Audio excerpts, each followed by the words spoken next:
সায়ন্তনের প্রথম প্রশ্ন ছিল, জয়গুরু মহারাজ, শুভ বিজয়ের প্রণাম গ্রহণ করবেন।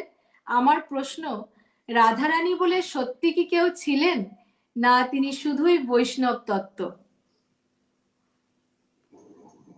এটা আমাদের না, রাধারানী রূপে ছিলেন বৈষ্ণব তত্ত্ব দুটো ঠিক। আচ্ছা, রাধারানী ছিলেন, ছিলেন কেন বলবো, এখনই আছেন। কৃষ্ণের যে লাদিনী শক্তি তাকেই তো রাধারানী বলা হয়। কৃষ্ণ যেমন নিত্য বিরাজমান, সেই রকম তার শক্তি, তার লাদিনী শক্তি যে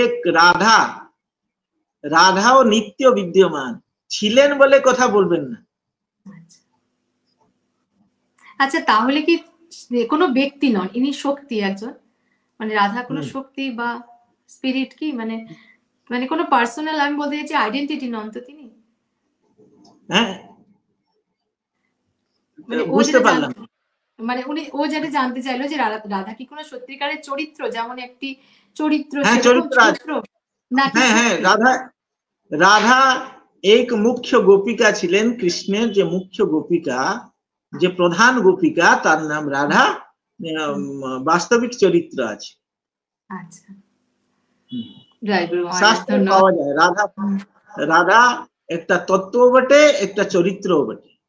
আচ্ছা, বিশাল গুহ বলছেন, জয়গুরু মহারাজ, প্রণাম নেবেন, আমার শুভ বিজয়ের প্রণাম নেবেন। কালী আর রাধা এনারা এক হয়েও কেন আলাদা? এটা তো শুধু রূপের তফাৎ বোধহয় মহারাজ বলছিলেন একটু আগে, যাই হোক আপনি বলুন। দেখুন, যে স্বরূপে যদি আমরা বলি, স্বরূপে এক, কিন্তু যে আমাদের উপাসনা, যে রূপের প্রতি আমাদের একটা মানে হৃদয়ের আকর্ষণ আছে, সেই ভাব দিয়ে তো উপাসনা করি।